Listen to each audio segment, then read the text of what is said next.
His Excellency Shri Nagesh, Ambassador, honored guest Shri Papni Thakur, and all the participants here.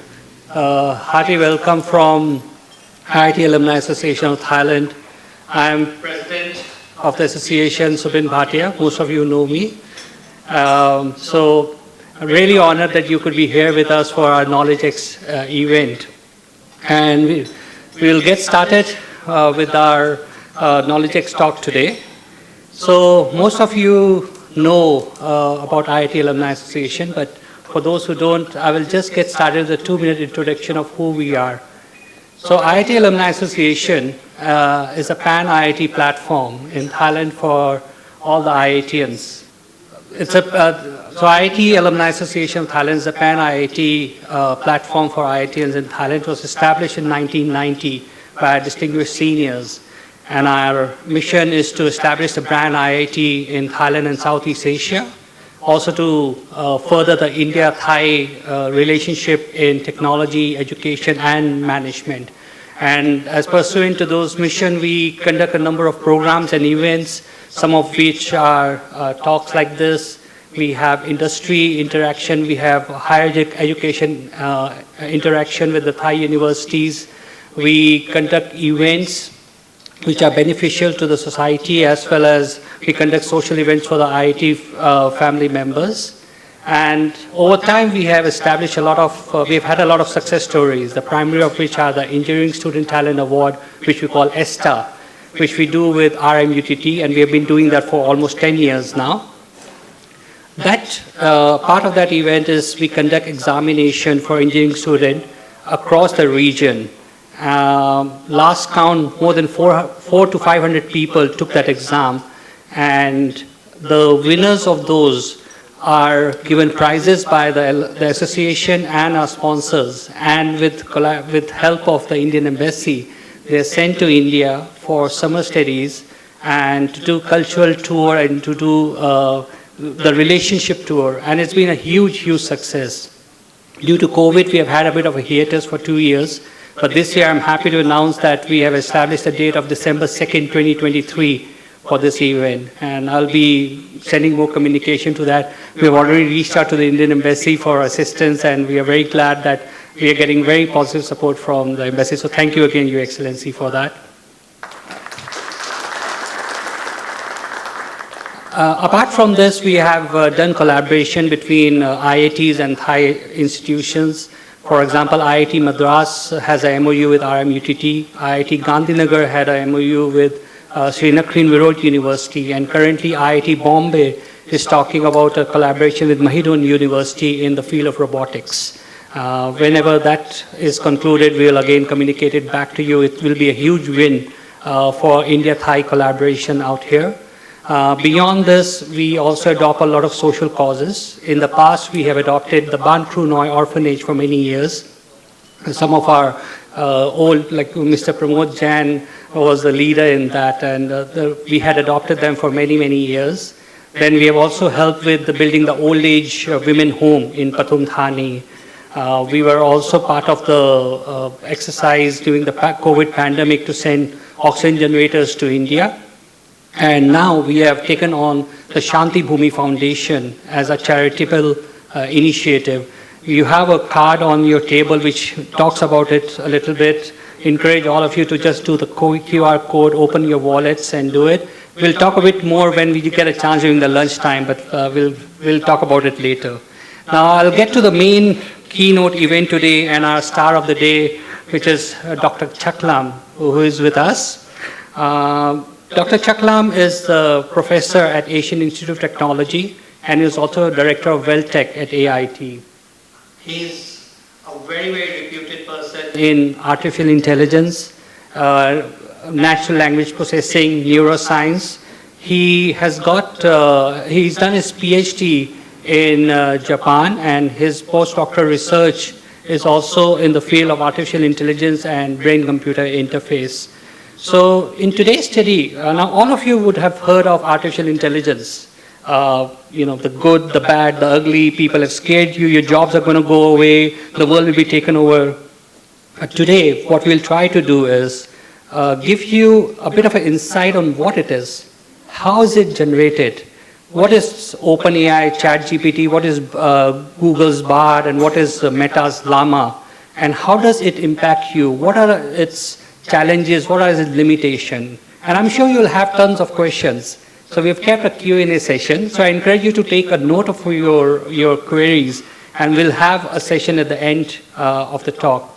And after the talk is finished, then I'll request His Excellency to say a few words to address the audience out here. But without much further ado, let's give a big hand and invite Dr. Chaklam on the stage for his presentation. Dr. Chaklam.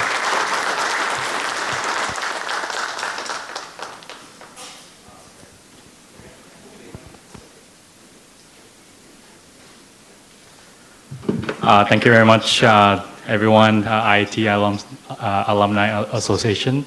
And I think this is such a big honor for me to be here. Thank you very much, Professor Tripathi.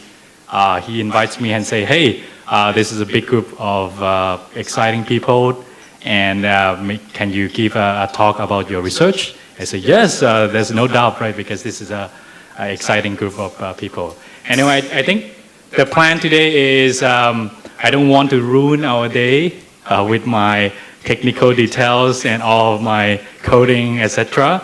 So maybe I would just give like a very brief overview of what I'm doing, and I saw that some knowledge that I'm actually doing. And actually I'm doing in two fields of research. First is brain, which mainly brain-computer interface, right? So the idea is that I try to work with Sirilat Hospital, one of the biggest hospitals in Thailand, and they have a bunch of patients. We call this lock-in patients, and they could not move their eyes, they could not move their fingers. Basically, they are locked in. They could not move, right? And the problem is how we can let them communicate with people. That is a big problem, right? Because they can't speak, they can't move their eyes, they can't even fingers, right? So we utilize something called brain-computer interface to allow them to communicate using some kind of spellers, right? Using their brain signals. So today, hopefully we can have some glimpse of that. And the second research topic I work a lot in the recent times is probably what we have mentioned already. That is ChatGPT, right? So I have engaged in trying to make some useful ChatGPT for legal. For example, in today's world, a lot of people want to know about if I get married, how much I need to pay that and those, right? So the question is, can we, as an average citizen, easily access to law, right? For example, or maybe as a university, maybe can we create a chatbot that can allow people to ask some questions about the university, right? And so those are something that I made. Of course, one interesting topic is the danger, right, of GPT in almost any areas. In my areas, it's education, right? For example, students, we ask them to do some exams, and they just copy ChatGPT and boom, right? So I'm also working on an area in which we can detect whether those something is written by ChatGPT. Okay, great. So that is probably some of my overview. I talked too much already. So yeah, let's begin. So yeah, my name is Chaklam. I'm an assistant professor in the computer science area.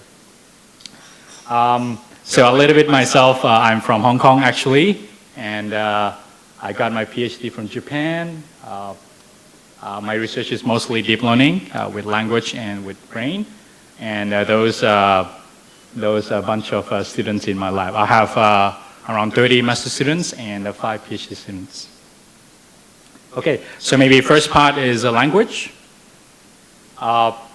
I'm not going to keep you guys too long. It will be like 25 minutes, right, for the language, and then we're going to go to part 2, which is for the brain, another 25 minutes. Before I even speak anything, maybe just give you a brief history of what people have done in NLP, which is a big area behind ChatGPT. So 1950s, I think some of you are already born, right?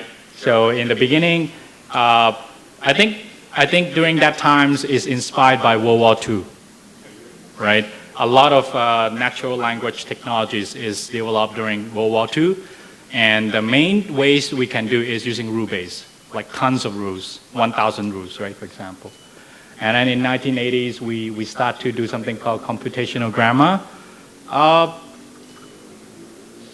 You can say that the computational, but it's not deep learning, right? It's just some kind of mathematics like frequencies of words, right? So it's still not really deep learning, and ontologies, of course.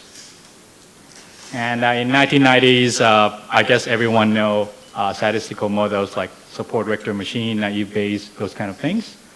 And then I think deep learning really started off in 2010, right? 10 years ago from now. And then since then, in 2013, we have some word embeddings. I know this is a buzzword, but the idea is like it's a list of numbers, and that numbers represent each of the word, right? 2015 is attention. Again, this is a technical words, but is another methods very important behind the success today. And transformer, another model. We're going to talk very briefly about transformer today. And then right now, I think what dominates, what makes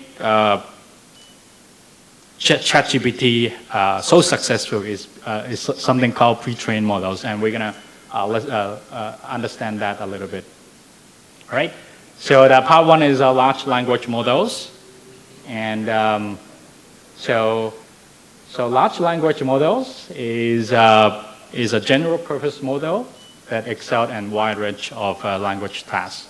So you may wonder, like, when I talk about model, what is it? Basically is basically a stack of equations that you compute and then you predict something, right? So those are the definition of a model. And large language models is a subset of deep learning.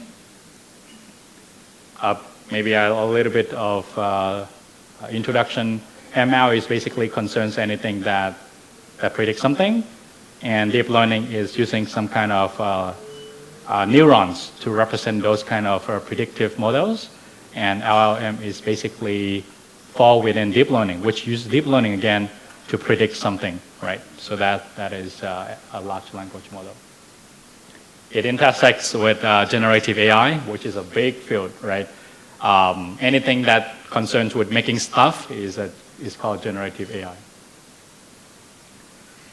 Let me define the characteristic of large language models. Large is, it could mean a large training data set. So when I talk about training data set, it means something that we train the model, right? And it could be as big as petabytes, which is 1,000 terabytes, right? So really huge. Large number of parameters, right? So for example, a PaLM, which is proposed by Google, is at least 530 billion parameters. When I talk about parameters, it basically mean a lot of math numbers. Each of the numbers represent something, right? So in this model, there are 530 billion numbers that try to do something, right? Which is huge. And resource restriction. No university currently can actually do large language model from scratch because we just don't have enough money and resources. Only people like Google, Facebook can actually do this model, right? And what the university do, we borrow those kind of pre-trained and then maybe fine-tune it for certain purpose. Pre-training is a very important concept today that I'm going to talk about. But simply, basically, we try to pre-train using a massive amount of language model, using Wikipedia or Common Crawl, right? So I'm not sure you guys watch movie like Robots, AI movie, in which the AI just is born of the mist, and then the robots learn to read all the news from the internet, right? Within 30 minutes, and suddenly it becomes very crazily intelligent, right? That is probably pre-training.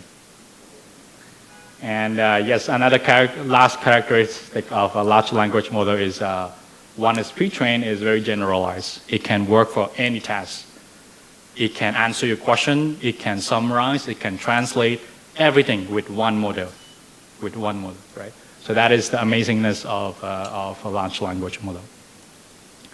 I'm not going to talk too much about what are the existing like very popular model, but this is the list, and you can see that, for example, BERT by Google, GPT-3 by OpenAI, Lambda by Google again, and Palm by Google, Llama by Facebook, and GPT-4 by OpenAI, right? So you can see that there's no university here, because training this takes huge amount of investment and time. Okay, so before I actually talk about the methods of creating this kind of model, maybe I can just give like a very, very simple idea what is a transformer. So you may say, what is transformer? Definitely this is not the transformer you guys watch in the movie, but this is basically the main mathematical model that allows us to have GPT today. It's introduced in 2017, right? And I'm gonna make it very simple to understand. So transformer is a mathematical models. If someone doesn't understand what is a mathematical model, I think it's easy to understand as a regression. Regression is basically y equal to mx plus b, right? That is like the simplest thing we learn in our high school. So what is encoder and decoder? Basically, you just stack y equal to mx plus b 1 billion times. Because you stack regression in 1 billion times, it can learn basically almost anything in the language itself, right? So it's just simply y equal to mx plus b, seriously. But aside from that, that is the mathematical details, but there are 3 variants, right? The first variant is encoder, decoder, decoder, and encoder only. So this is the simplest high-level architecture of transformer, in which it contains the encoder and the decoder, right? The encoder is the main function of encoder is try to understand what is Guten Morgen, for example. So Guten Morgen goes inside the encoder. The output of the encoder will be a list of numbers. What does these numbers mean? These numbers that is output by the encoder basically represent Guten Morgen. You may say, Chucky, how does it look? Well, it could be Guten is a vector of 1,000 numbers, like 99, 100, 55, like a list of numbers that you don't understand, but the computers understand, right? It's a vector of numbers. And Morgen is represented by a vector of a list of 1,000 numbers, right? So why 1,000 numbers? Well, it can be 300. The more it has, the more meaning it can capture, right? So based on that vector of 1,000 numbers for Guten and another list of 1,000 numbers for Morgen, that is the output from the encoder, you can send these numbers to the decoder, and the decoder can take these numbers and try to generate something, right? In this case, we ask them to generate the equivalent English of Guten Morgen, right? So this is basically the kind of like the main idea of transformer. And you may say, Chucky, why transformer is like the breakthrough of natural language processing? The key is back to the point that I talk about.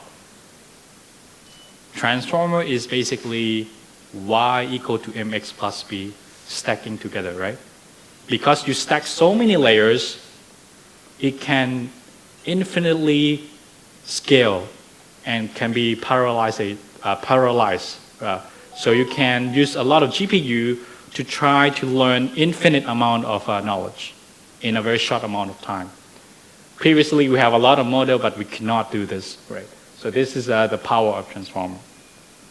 So here, I show you an example that I tried to translate Guten Morgen into good morning of the English, right?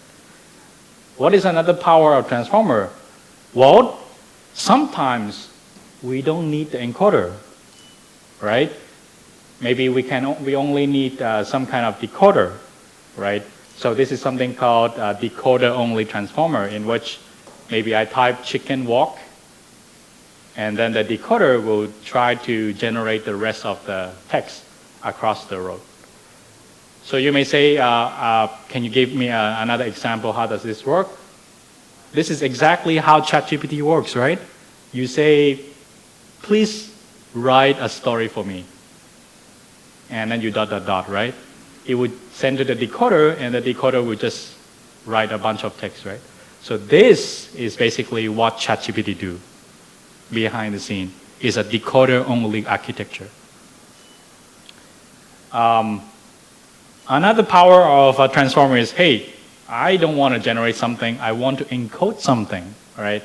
So what I can do is I can send something like a spider looks good on dark suit, right, to the encoder, and the encoder, because encoder gives me a list of numbers, I can send these numbers to SVM, naive Bayes, right?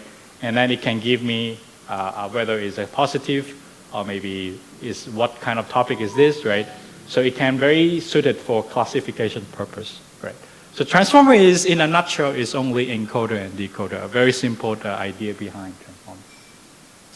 Now, once we understand the model behind success, let's talk about how we create a large language model. What is like the methods? And I make it very simple, just 4 ways. So there are a total of 4 ways. First is pre-training plus fine-tuning, pre-training with prompting, pre-training with instruction tuning, and pre-training with retrieval augmentation.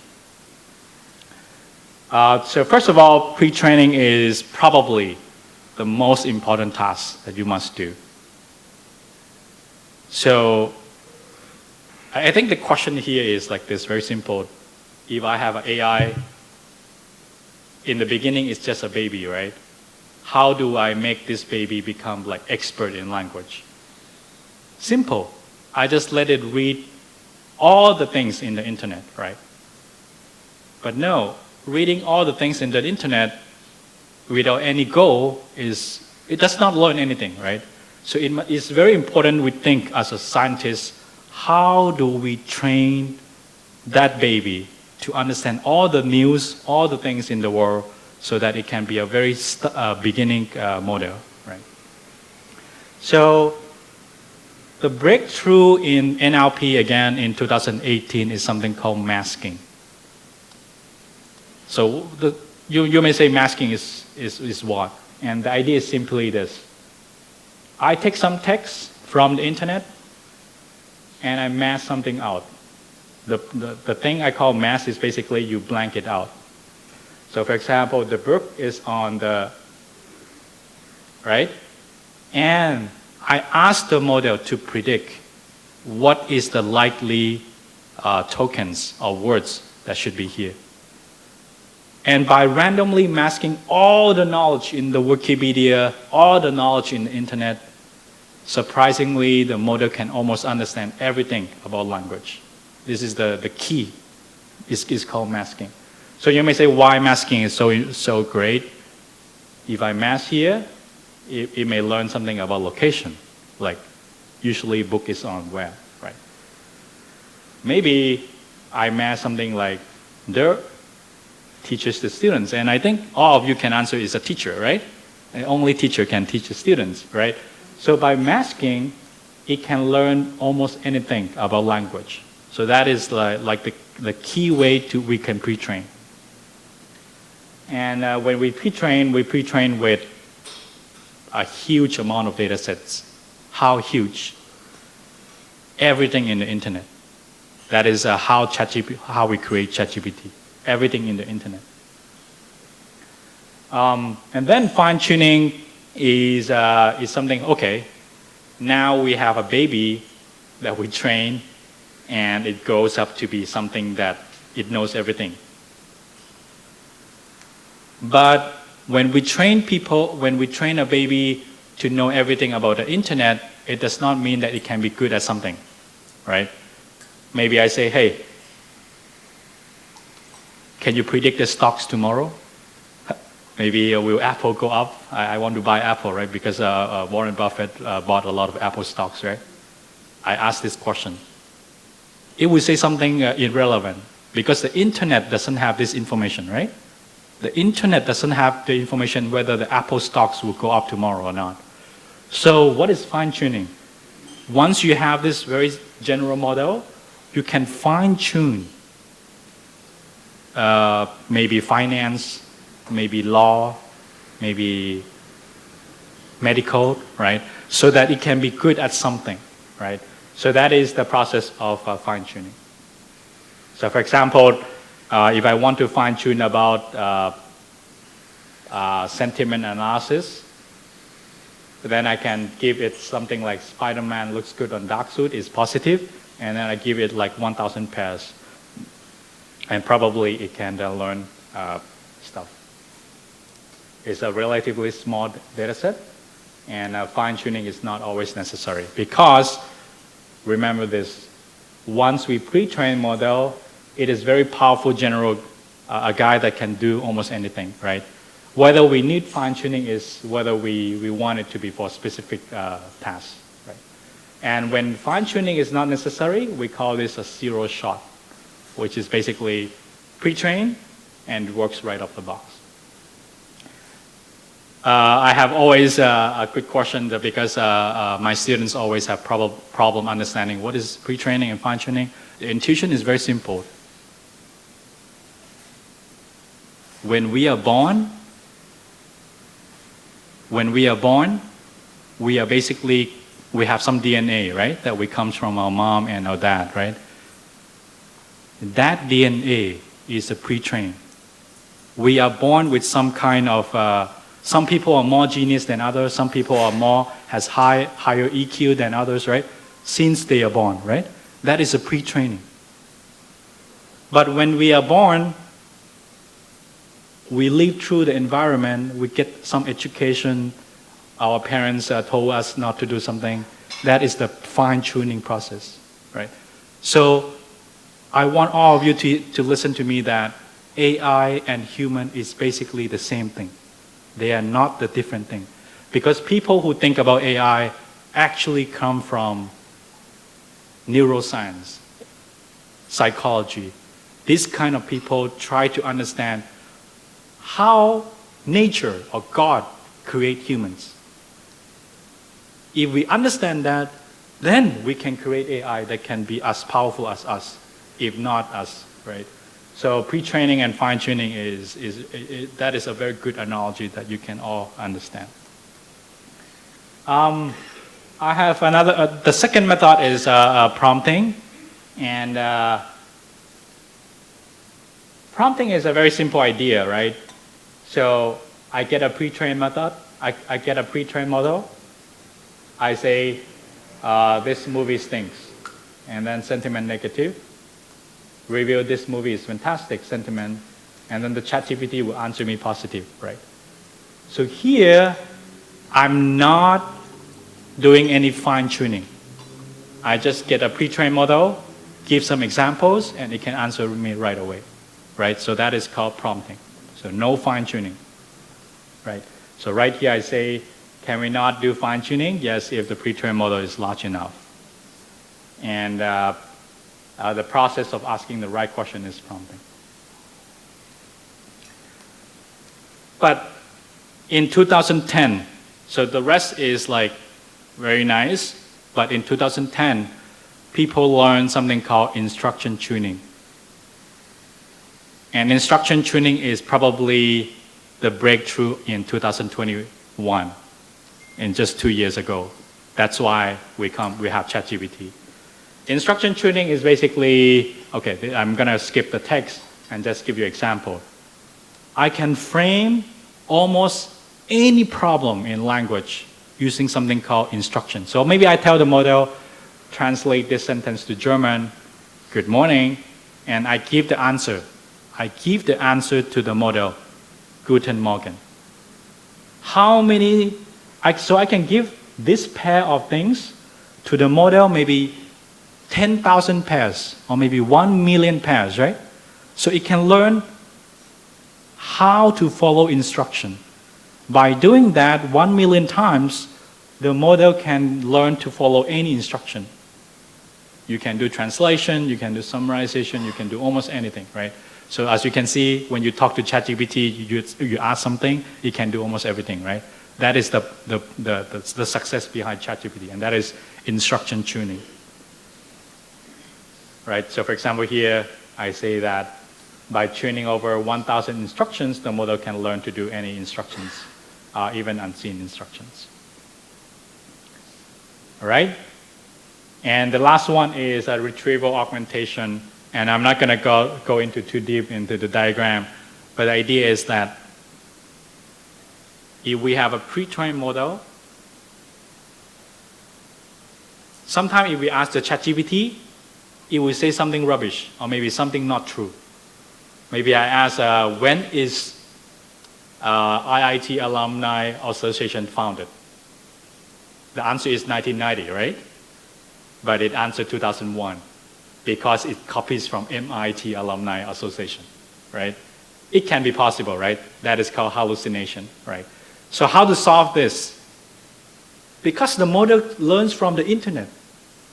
So how do we control the model to talk only about IIT, not MIT or AIT? Very simple. We tell the model, if you want to answer based on this set of PDF I'm going to give you. This set of websites I give you. You cannot answer outside this document, okay? That is called retrieval augmentation, all right? And later on, I'm gonna have some examples of how I made my university chatbot. So let me summarize again. There are a total of 4 methods. Pre-training, fine-tuning, very old method. No one uses it now because fine-tuning takes a lot of time. Pre-training takes 7 months using 7,000 GPU. 7 months using 7,000 GPU. 1 GPU is the graphic card, right? And 7,000 GPU is how much? Well, that is pre-training, but fine-tuning takes almost the same, 7 months, but maybe 1,000 GPU. That is still huge, right? So if I'm an industry, I'm from IBM, I don't want to fine-tune. It takes too much time. My boss tomorrow say, please make a ChatGPT now. Tomorrow, but I want to tell him, please wait 7 months, and that is not feasible. So a lot of people try to see, is prompting possible? Which is basically ask some questions and let the GPT try to answer it, give some examples, instruction tuning, and also retrieval augmentation. All try to minimize the time to train the model. Okay, great. So hopefully so far so good. I'm not trying to go too much detail. Maybe the most exciting is probably some of the examples that I did, which is the university chatbot for AIT. So here is some screenshot from my website. So here I asked, I'm not sure you guys can see, so I'm going to read it out loud. Does AIT offer machine learning? Right, so I asked this to my bot, right? And it say, yes, AIT offers machine learning, blah, blah, blah. And the second question I asked my AIT GPT is, what would you like to know about AIT? And I say, how can I apply for student assistantship? And it says step 1, 2, 3, 4, 5, 6. All right. So it took us maybe 3 months to do this, and I think we are very successful. So how do we do this? Very simple. We use something called retrieval augmentation. We get AIT websites. We have some kind of SIS. I'm not sure you guys know, but basically it's all the curriculums and student evaluation in PDF. And then we embed this in some kind of database, right? And then when we have a question, we just, first of all, we embed this question into some numbers, and then we find the similarity with the database that we found later on, we found previously.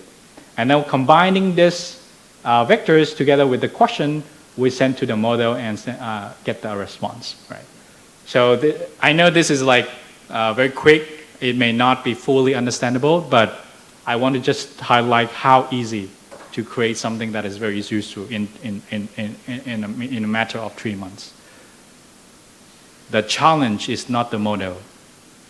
We should not build a model because we can borrow from Google. The challenge is how to get the data, right? That is the main challenge. Of course, I have a lot of other applications that I'm working on, and I don't really have time to talk about, but maybe I can mention some.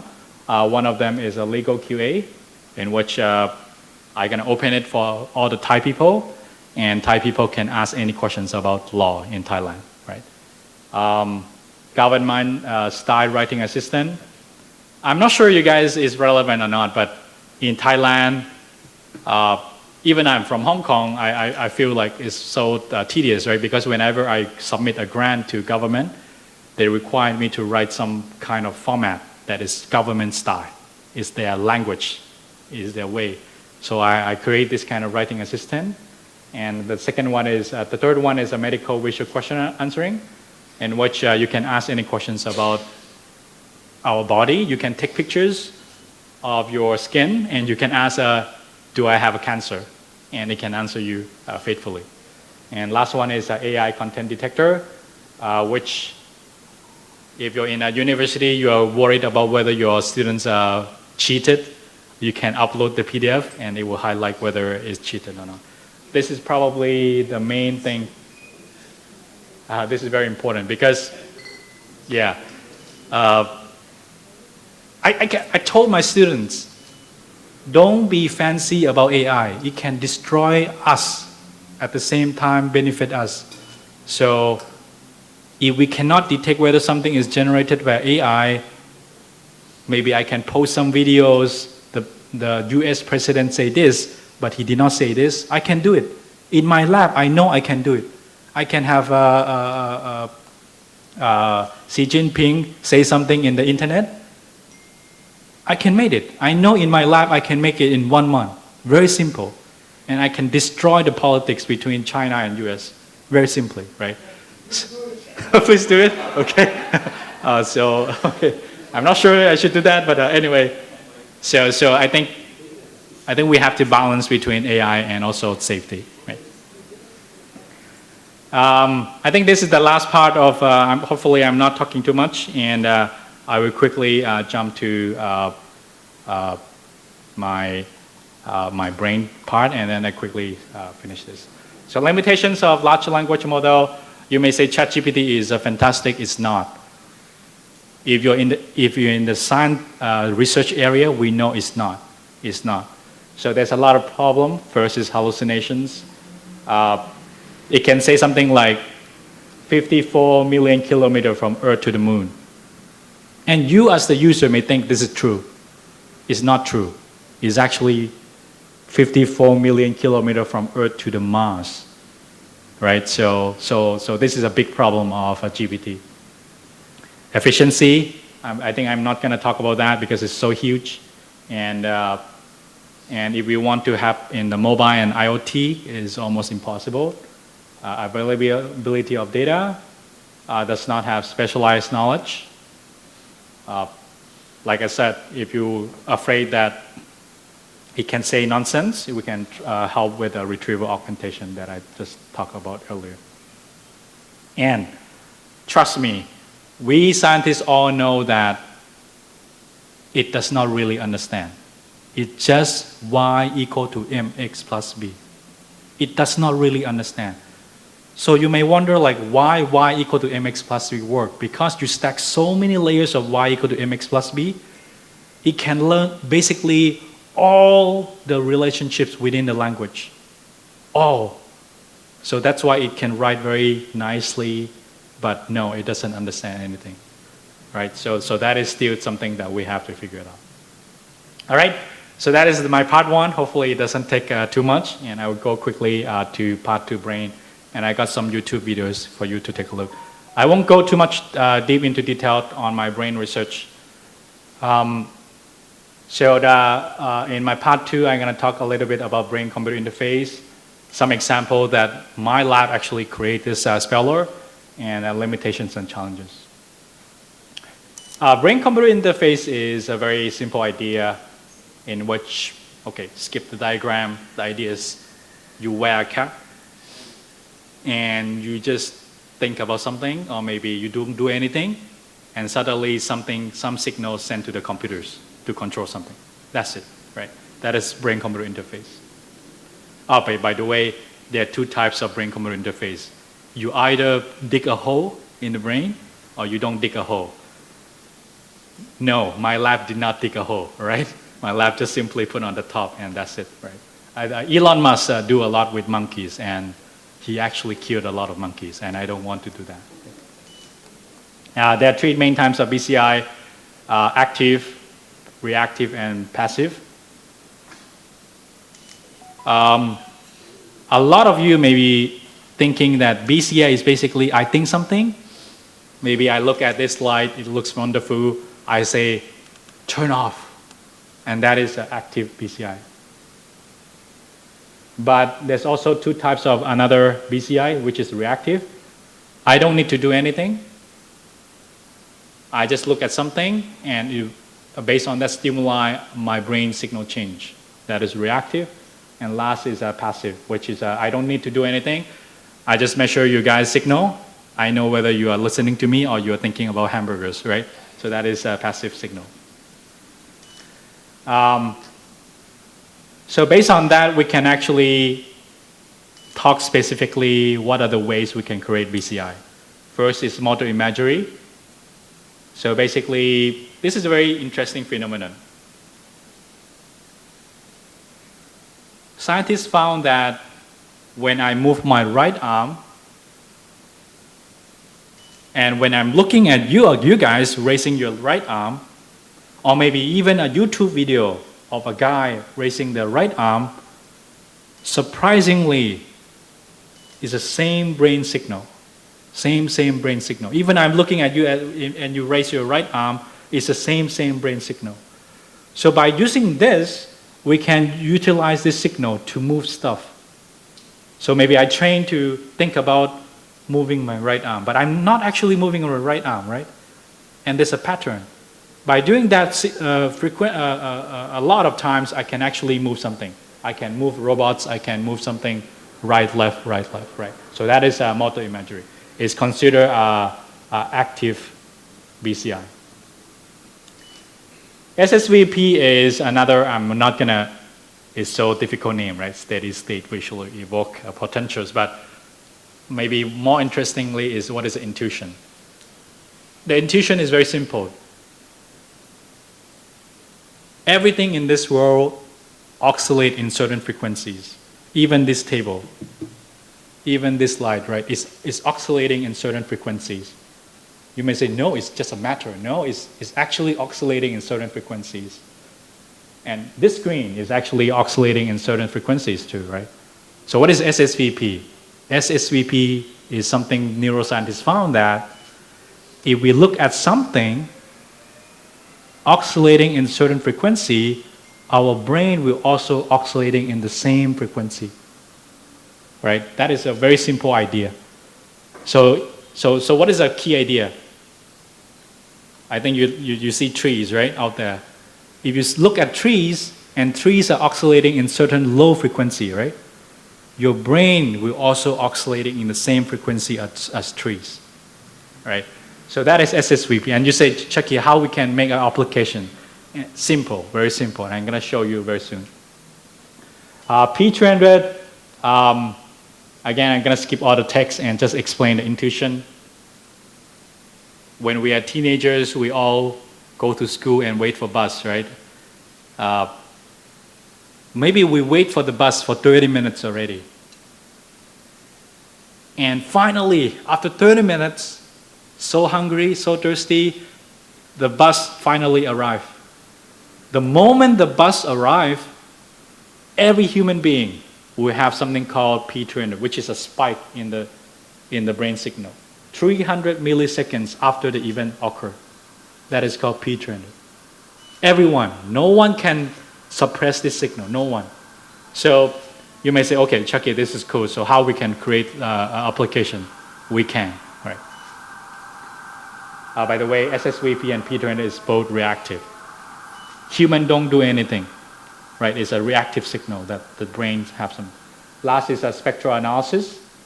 It's a passive, and spectral analysis is very simple. It's basically you do not do anything and measure your EEG. I know whether you are happy or sad. It's very simple. How? How do I know it's happy or sad? How the brain signal works? It's very simple. Frequency. When you guys are very stressed, the frequency of your brain signal is oscillating in a very high frequency like this. But when you are very calm, it's just like this, right?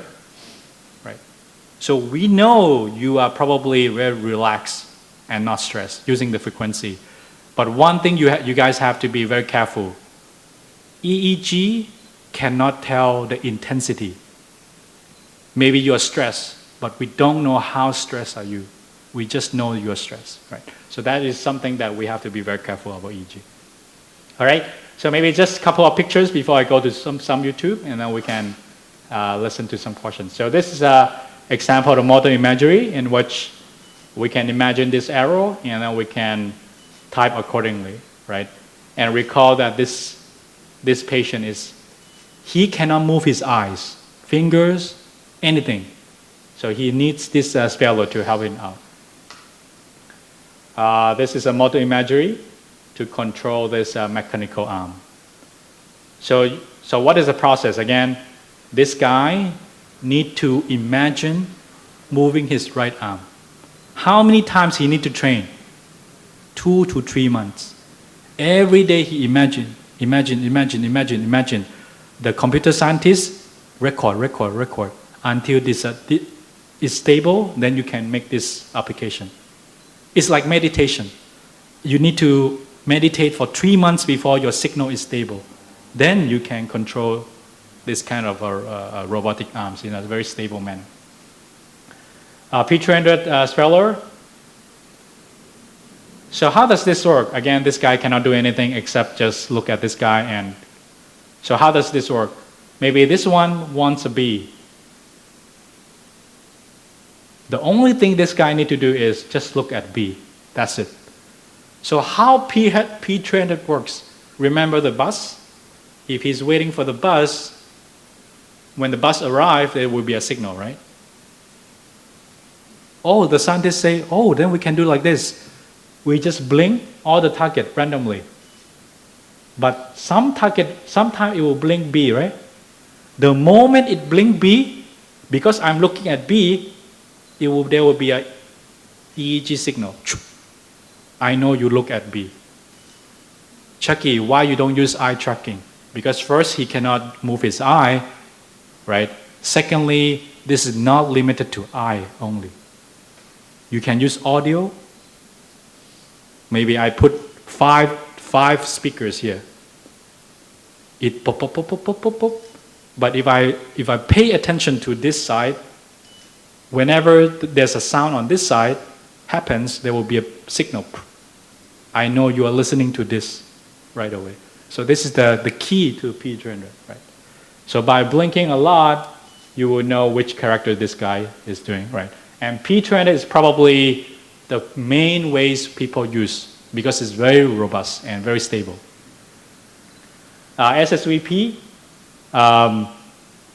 very similar to previous one, but it's more limited that I can oscillate this target in 6 frequency, 6 hertz, 8 hertz, 10 hertz, 12 hertz. If I'm paying attention on this, my brain will be oscillating in that frequency, right? Then I will know that I am paying attention to that. Again, why you don't use eye tracking or maybe something else? Again, this is not limited to eye. It can be haptic, it can be audio. Audio also have frequency, right? Everything you can manipulate and it will get you the desired SSVP. I'm not going to talk too much about this. This is a spectral analysis, light detection, right? Is this 100% work? No. It just tells you some kind of confound, whether they are lying or not, by using the frequency analysis. Of course, this is another example of spectral analysis in which you can control, you can measure whether he's sleepy or not using a lot of nodes. You may say, Chucky, this is silly, wearing a lot of nodes. No. Of course, this is the way scientists do. But in the future, we only need one, just one tiny electrodes on the top here, and that's it. We almost know whether you're stressed, happy, we know whether what are you paying attention, etc. Right? So that is very doable. Okay, so maybe not to take too much time, let me go to some of my YouTube videos that my lab do. So I'm not sure you guys can see from afar, but this is SSVP, right? So we have a lot of targets, and they are oscillating in different frequencies, right? And if I'm looking at E, because my brain will also oscillating in the same frequency of that, then we know you're typing E, right? So this is an example of SSVP swallows, right?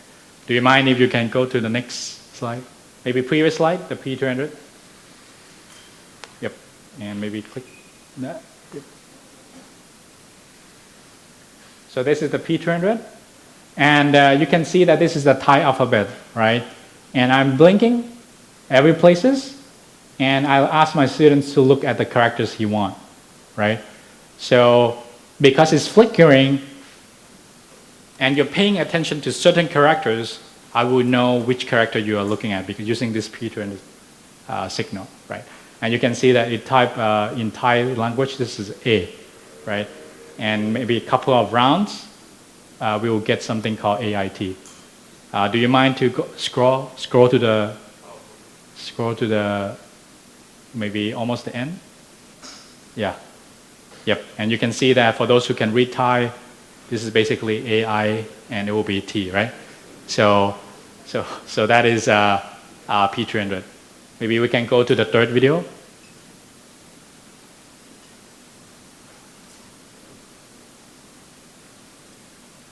Right. So this is probably the innovations we created from our lab.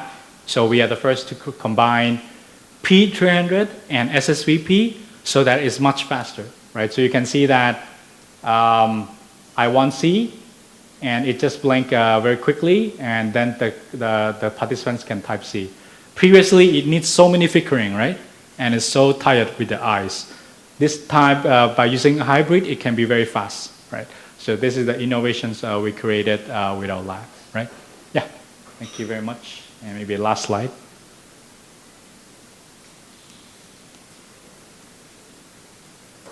All right. So I think I want to conclude my speech with this last slide of limitations of the brain, right? So you may say, Chucky, this brain-computer interface looks good.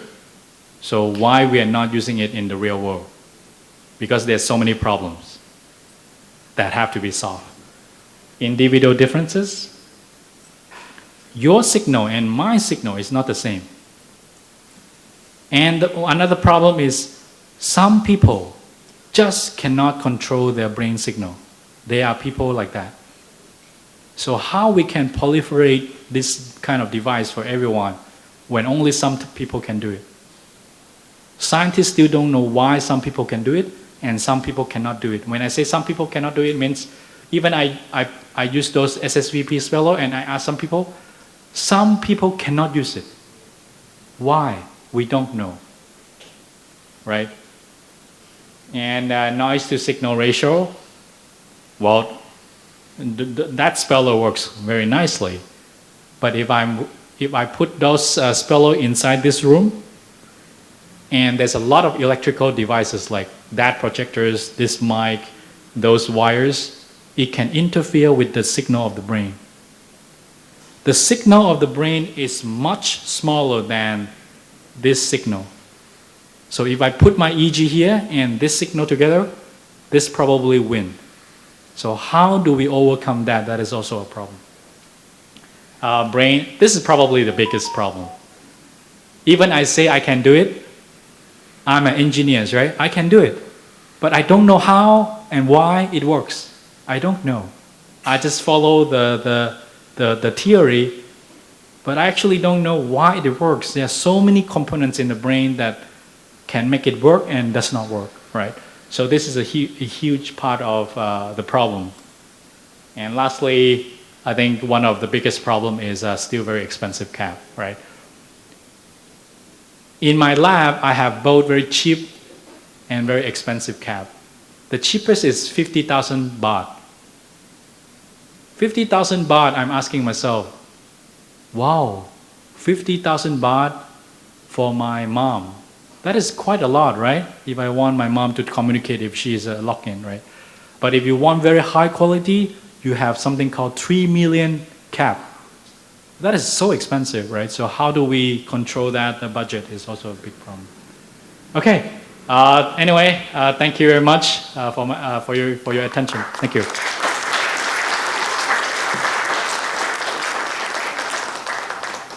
Thanks a lot for this great presentation. And I mean, everybody here probably realizes that both artificial intelligence and the brain-computer interface is the foundation of the future where we're going ahead.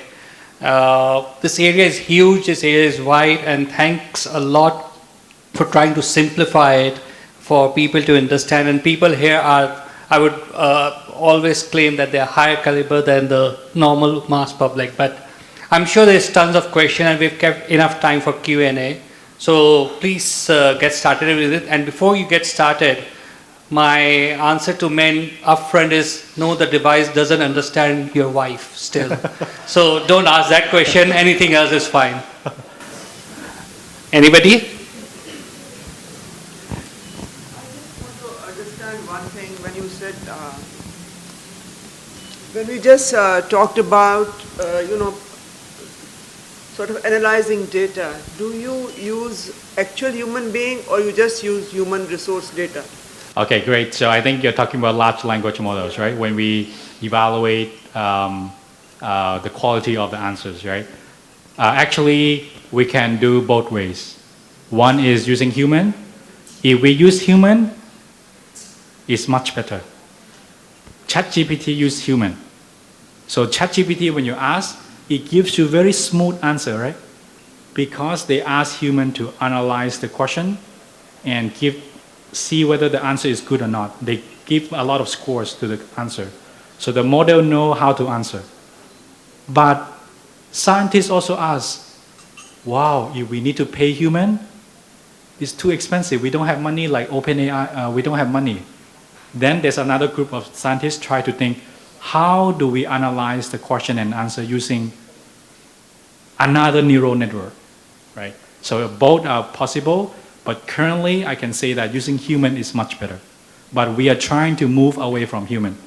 We want to create a fake human that can analyze as good as a real human. Yeah. Frequencies you were talking about, that each person has a different, same frequency. Then you actually need human beings to understand whether the same frequency is being generated by each human, no? Okay, so I think you're talking about the brain now, right? For the frequencies, I would say there's some commonalities and some difference between humans. Commonalities is the peak, the magnitude. If you're stressed and I'm stressed, our frequencies will be very high, right? But when we are happy, our frequency is very low, right? So there's some commonalities, but at the same time, for the differences, the magnitude, the peak, the difference of the signal in which it goes up and down is different. So that is something that we have to fix on that. Yeah. I'm not sure I answer your questions, yeah. Okay.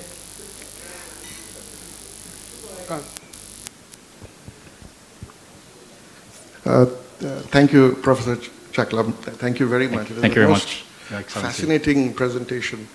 You talked about the limitations and challenges. You did talk about, in your limitations and challenges, you didn't mention anything about the ethical aspect of it, in the sense that, people are talking about right to privacy, for example. So there might come a time that I might create a sensor while not even touching your head. From some distance, I can read what you are thinking of. Do you think that's kind of a possibility? I mean, nothing is impossible, right? For example, some of the lab try to decode dream, right? A lot of labs in the Europe and US try to decode dreams. Some of the labs in US, UK also try to, if I think like this, how can I try to influence your thinking to think the same?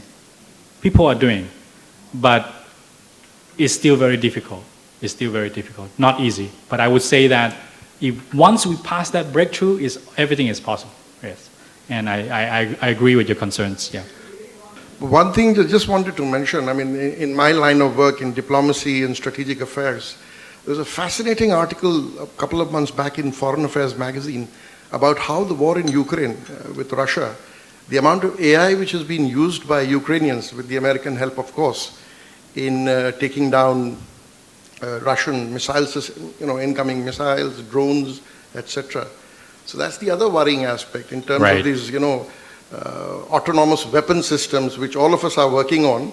I don't know how good or bad it will be for society, but the challenge is going to be, I mean, it's more of a comment which I'm making, the challenge, to maintain the balance between the good and the bad. Exactly. That will be the thing. Thank you. Exactly. I would say AI is, if not as dangerous as nuclear weapons, right? If fall into the bad hands, right? So definitely there's something to be done on that. Nakesh, just to address that a little bit, because I have been in this industry for many years in IT industry, and I'm also focused a lot on the AI aspect and BCI. The ethical aspects are huge, and they're causing a lot of concern. Now the industry is trying to regulate themselves, as you might heard of it. European Union has coming out with some laws.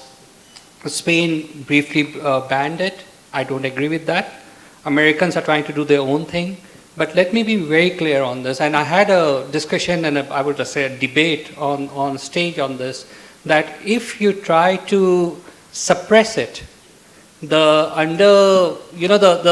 wrong aspects of AI will come out much faster than the good aspects of it. So what you have said is really a billion-dollar question on how do you control it while still continuing on the advancement of it. And this thing will, like even the thought process, the BCI process, which we are so fascinated about, sooner or later is going to come. The embedded chips which are there, the power increasing, the Moore's law is gone. So within next 10 years, there are going to be applications which are unimaginable. Is it scary? It is scary. But telephone was scary, mobile phone was scary, telegram was scary. So this is another scary aspect which is there. It's still a work in progress. That's what I wanted to say. Yeah, Gaurav. I think my question is also kind of related, but I probably would start with first confirming my understanding that when we talk about large language models, is it correct to assume that better pre-trained models are better than the ones which are further fine-tuned? So you need to start with a better pre-trained model? Oh, that's a very good question. This is a very key question, which is difficult to answer, but I have my answer. But let me, maybe I can frame the question like this. If I'm born to be genius, but I did not work hard after I'm born, compared to I'm born not a genius, but I worked damn hard, which one is better? That is the question of you. That is, hey, I'm the son of Einstein, okay? But once I'm born, I do nothing. Compared to another guy, his parents is some average people, but after he was born, he tried everything, right? He studied, he learned everything. Who will be more successful? That is a very, very difficult question to answer. But we scientists don't know, but I would say that, okay, let me not say the percentage, but currently pre-training is more important than fine-tuning. Yep. So I'll probably, I have a couple of more questions. I'll just segue from there so then to have a very good pre-trained model, you need to have a very large data set to train it, which would be probably reading the entire information on internet. But along with information, there is misinformation also on the internet. And obviously we discussed that the model can't tell what is wrong and what is right. And this is segueing back into the ethical question of it. So when you have a pre-trained model which cannot distinguish between what is right and what is wrong, what will be the implication on the applications of it then? And if you do, and can you actually, when we're talking about regulations, can you actually regulate someone who doesn't even know what is right or what is wrong? How do you curate it? Okay, great. What the industry is doing is, of course, we know this problem that when we pre-train the whole internet, some fake news, right, should be there. So the big companies are trying to do this. And I'm not sure it's enough or not, but they claim that it helps. So they hire like 1,000 people to ask a lot of sensitive questions. And then if the model says something not factual, fake, or maybe offensive, they will tell the model, you should not answer like this. So they do this for, I don't know, they are still doing now. And hopefully it can control what the model say. But I would say personally that it's just precaution measures. At some point it will say something doesn't make sense, always. Yep. Also, Gaurav, I mean, this is where we need to be careful, which is where the users need to be very careful. You must have heard of a recent case where a lawyer wrote a brief and submitted it to the judge, where the ChatGPT created a fictitious reference case. And the guy is in trouble because of that. So who is at fault? Is it the AI, the model, or is the user? Is the lawyer who is at fault? So today also, in this room also, I would like to say that all of us will be using AI, but don't think it's some sort of a magic. And we know the inherent, and that's why this talk is so beautiful, that you know there's limitation behind it so that you know how to use it. So that's fair. The onus is on us, on what we accept and what we don't accept. Hello, Dr. Chakla. Oh, yes. One question is like you are using the brain signal. Can brain signal use vision, hearing and smell combined and go for the deep learning and take decision by the brain and then commute with the computer? Yes, we can. Oh, So we can combine signal from how we move our eyes, how we hear, and with the brain signal, everything combined together. That is called multimodal brain-computer interface. Oh, great. Yep. Great.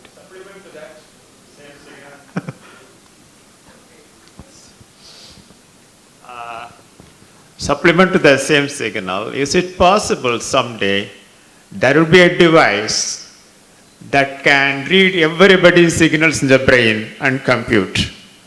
Yep. I think it's possible maybe in next 5. That will be really scary. Yeah. Yes, please. Okay. I have a question.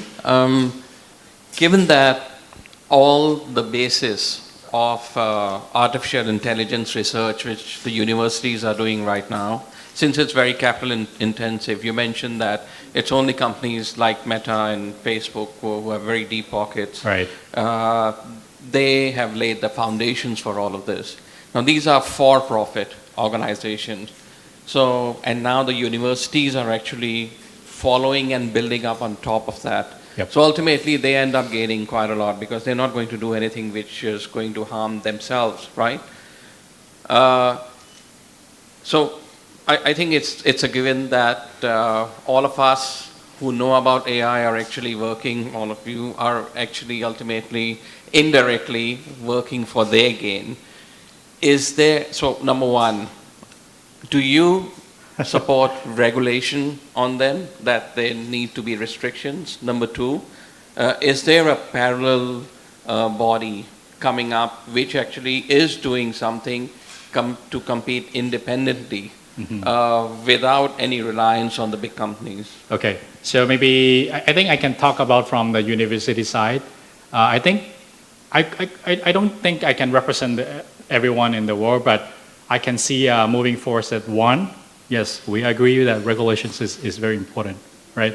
Because we scientists, we know actually how it works and what it can be. We know very detailed, and we know that in next 2 to 5 years, what you see in ChatGPT will be nothing compared to what we see in the next 5 years. We know The only limitation is only two: data and computing power.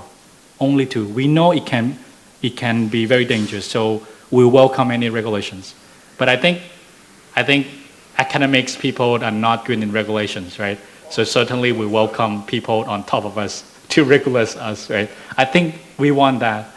But for the second question, again, yes. In fact, for example, Stanford, MIT, university try to make sure that there's some model that is open source.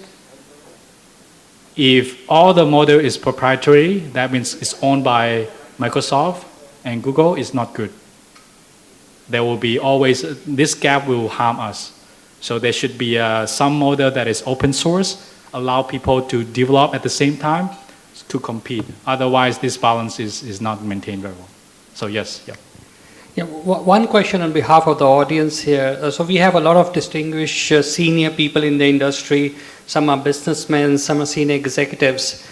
What would you tell them on how can they get started on this, say for their company or for their personal life? I mean, people hear about this, but how to get started, what to do, what features to look at, what applications to look at, if you can just spend a few minutes on that. How to get started? That is a very good question. I would say that I will, first of all, definitely I need to try ChatGPT and just understand that how it works, and you will finally understand why a lot of people talk about ChatGPT, right? But the second thing I want you to feel is that don't feel that it's great, because under it is just some kind of mathematical model, right? Then secondly, maybe you can try some kind of platform like Microsoft Azure platform, maybe some kind of Python platform, download some models and play around, watch some YouTubes. You should get started very quickly. Yeah. I think we have time for a couple of more questions. Hello, doctor. Hi. I come from a healthcare background, and a lot of your work in examples were around healthcare. One thing which you mentioned was you're working on something called medical visual question answering. And the example you gave was, I can ask a question, I can show a photo whether I have cancer or not, you know. So this kind of thing, is it open for the industry, for the doctors, or because if it goes to direct users, as if Google is a big stress for our doctors and our community, you know, because it comes up with so many answers and already there's a stress among the patients. Yep. But the kind of thing you're talking about, how does it work just? Yeah, I think medical visual question answering is a very fantastic area, right? In which I can communicate with the chatbot using text, like, "Hey, I don't feel well in my abdomen, and my leg is numb. What kind of disease I have now?" Right? It can answer you. Or maybe you are interested in uploading your photos, right? Maybe some X-rays of your doctors, and the doctors say, "No, you're fine." But I don't believe my doctors, right? I want second opinion. Maybe I can upload my photos and it will answer. 55% you don't have cancer because and it will highlight even the photos. It can be done right now. And all the models exist is open source. So you can do it right now, but you need to have a little bit of coding skills and it can work, yes. So it's very possible.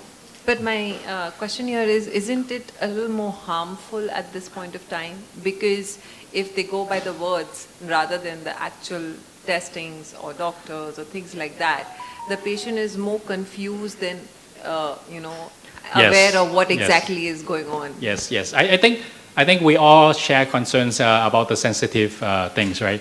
Law QA, medical QA, anything that is very sensitive. We're not sure whether the chatbot or the bot is actually answering something factual, right? So we scientists always say that in the bottom, this should not be judged as the way to decide your future, right? Like this should not be taken as a point of decision. And then we also attach a lot of medical documents so that they know that what we say is based on this list of documents.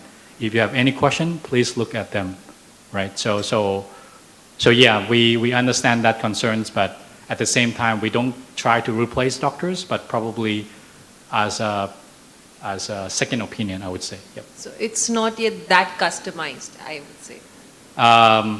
I would say not specialized like in any areas. Yep. Thank you very much. Okay, so last question. Yeah. Yeah, thank you very much for the questions. You know, there have been various doubts raised that excessive use of AI will reduce the development of brain in the future generation.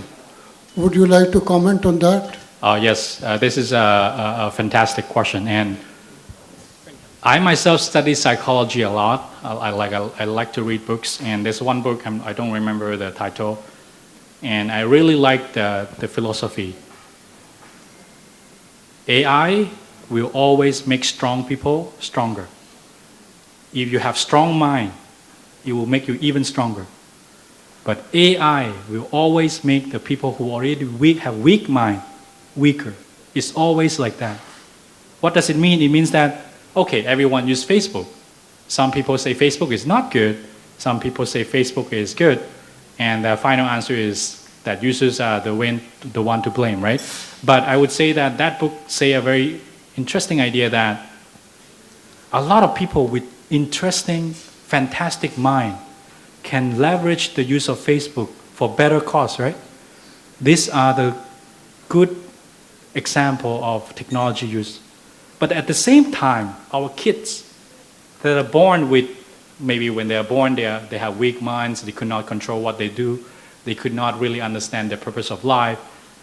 But when they are exposed to a lot of Facebook or whatever you call, they become weaker, right? So I would say that we have to understand this idea and try to use it for better cause. At the same time, try to educate our kids and generation, right? That, hey, AI has these pros and cons, and we have to be careful on that. Right? Yep. Imbalance? I would say definitely, yes. Yeah. He will also do the last question. Okay, Question, great, Dr. great, Chakim. yeah. And thank you for such an enlightening presentation. I mean, we've heard a lot about AI and how it's going to affect the life. And at the end of the day, we feel that it's going to affect our entire sphere of life, you know. So my question is there any sphere that you think would still not be affected by AI? Area which will not be Yeah. affected by AI?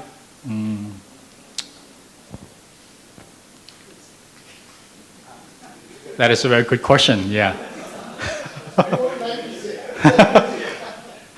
I mean, are we going to be playing in the hands of AI and in totality, or there would still be something? I would say anything related to productivity and efficiency will all be related to AI, yes. But anything related to spirituality, meditation, no, it won't. Yeah, AI won't interfere with that. Yep. Yep.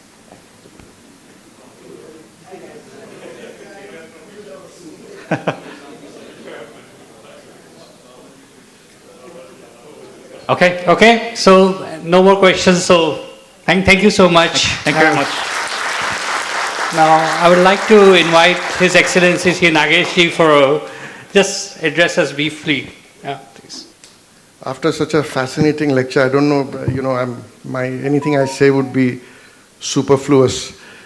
But first of all, thank you, Subin. Thank you for organizing this. Thank you to everyone at the ITAT for doing this program. I've been here for 7 months, you know, and it's the first time I'm really enjoying. I mean, I enjoyed this session because normally I get an overdose of socio-cultural invitations, and by nature I'm not a very music-friendly or, you know, spirituality-friendly person. So something like this, it's a kind of a tonic for me. You know, a lot of things are happening in India, so I'll very briefly, now that you've given me the mic, it's very difficult to get it away from me. And that's why I say don't risk it when you give me, because, you know, in diplomacy we earn our living by talking. So if you have a captive audience, I'll just take 10 minutes to tell you what's happening back home and the kind of things we could do together here as the IIT Association. I'm no expert in technology, I'm a student of economics, so that's the initial disclaimer. But just to tell you that, in India there's a realization that we missed out on a previous technological revolution, what was happening in the 60s, 70s, 80s. We were good at imitating, not good at innovating. We would catch up very quickly with especially the outstanding brain power we have. This realization dawned upon the government about 25 years ago, and it's a global, it's a kind of a acceptance that, going forward, technology, science, R&D is going to determine, the balance of power in the world. And we are an aspirational country as India. And a huge amount of investments are going into this aspect of, our society in R&D, innovation. I can give you an example. Last week, the National Research Foundation was set up in India. We never had it. There was no, it was the Department of Science and Technology, which in my view was the incubator, but was the murderer of innovation as governments when they start regulating. So now this NRF has been set up, and between now and next 5 years rather, about 50,000 crores are going to be invested in research and development, in innovation. It will be a public-private partnership. And why it was done, I'll also mention that. We've realized that the amount of money we invest, and given a developing country, we had a shortage of resources, only about 0.7% of our GDP. And our GDP is about 3.75 trillion as of today. The Chinese spend about 2.5% of their GDP, which is about $18 trillion.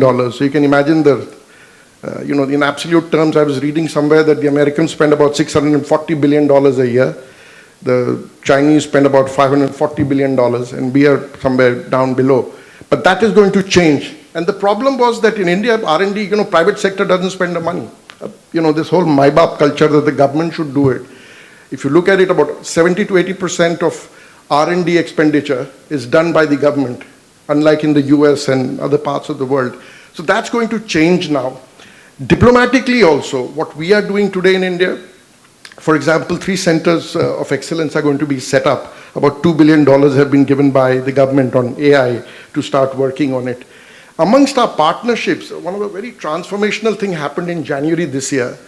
India and the United States, and I'm telling you this, then I'll come back to the relevance of what I'm telling you now, because signed a kind of an agreement. It's called the ISET. It's called the Initiative on Critical and Emerging Technologies. And normally, world doesn't want to share technology with anyone. Whoever has it, they want to keep it to themselves. But under the ISET initiative, which, the 2 countries agreed to in January, and now in the joint statement when PM was in Washington, DC, this has been operationalized. And because of that, we have created the NRF, because on the National Science Foundation on the US side and this new entity, the NRF, will be working together because they didn't want to work with our Department of Science and Technology given the bureaucratic hold on it. Now under ISET, things like high performance computing, quantum technologies, semiconductors,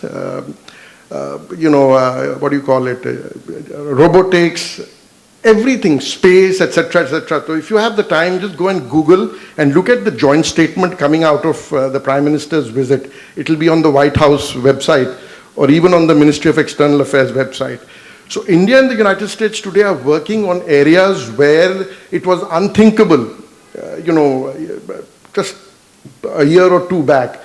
And obviously, the French describe United States as a hyperpuissance, which means a hyperpower, not even a superpower. They are a technological, people talk of China and all that I have seen, but I have lived in the United States for 8 years. The Chinese do a catch-up job or they steal some stuff from there.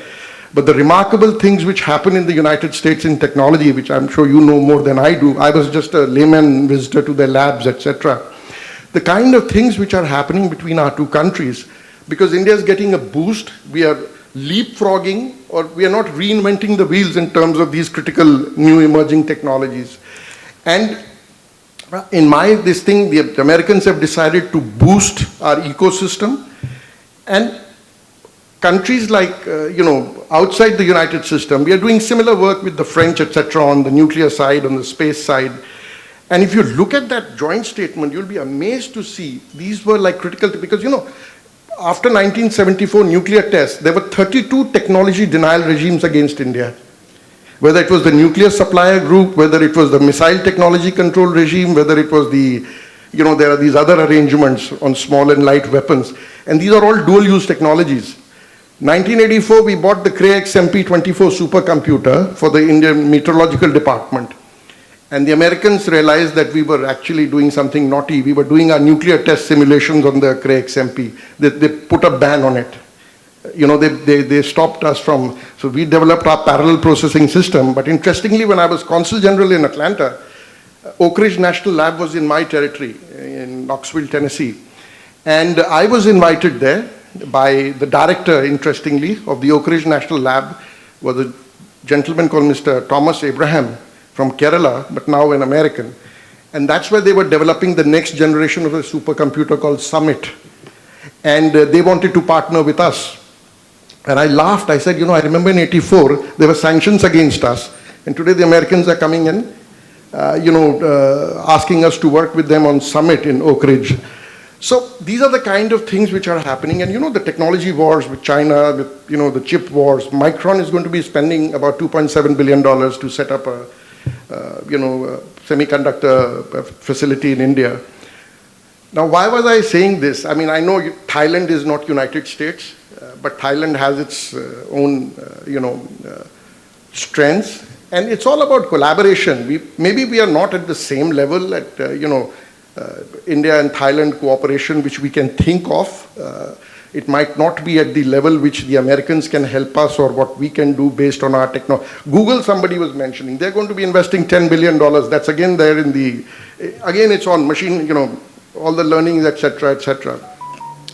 So here, sitting here in Thailand, I am traveling around. I'm trying to pass on this message to the Thai side, telling them that, there's a country just across the Bay of Bengal which has a lot to offer you. There's still a lack of understanding of the scale at which things are happening in India.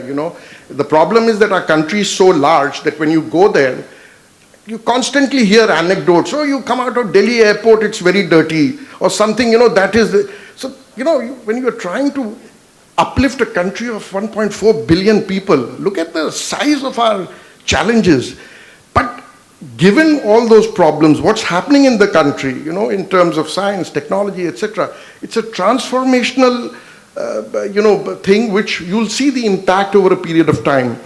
Now I'll stop here because I think I've spoken a bit too much. I can go on and on because this is a subject very close to my heart, although I'm not a scientist or an engineer. All I'm saying is, as the IIT Association, and all you gentlemen and ladies are pride of India. I mean, like I said, 2 assignments in the US. I think what the IIT alumni did to enhance the reputation of the India's country as a brand is thanks to people like you who went to various parts of the world. And I remember walking into supermarkets, etc. Whichever store, when somebody would talk to me, if I was buying a salesperson and all, the question often asked of me was, "Oh, are you in technology? Are you in finance?" I said, no, I'm a pathetic little diplomat. But, you see the kind of, nobody would ask me whether I was a taxi driver or I was working at Heathrow Airport, as it used to happen in the 1980s when, you had our ladies cleaning toilets. So first of all, thank you very much for all that you've done for us.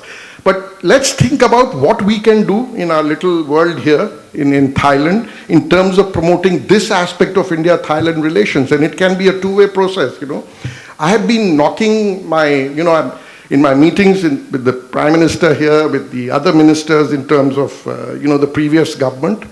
I have been trying to harp on that. I said, yes, Buddhism is fantastic, and so is, music, art, culture, tourism. But let's look at something futuristic. So let me just stop here. I don't want to keep you away from this thing, but thank you for inviting me.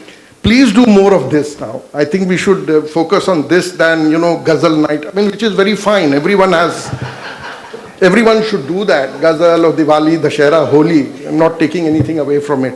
But this would be more exciting. And thank you once again, Professor Chaklam. I'd like to meet you separately. Maybe I'll come across and see you and see what we can do as a collaboration between AIT and some of our own institutions. So thank you very much. Thank you so His Excellency Nagesh Singh ji, as you said, the 3 centers of excellence in India, the Indian-American venture, togetherness that we are doing, and how we can replicate the same thing for the Thailand thing that we are here. Thank you so much for that. And thank you so much, Professor Chaklam, for the nice talk, and like to invite to be felicitated. Yeah, thank you.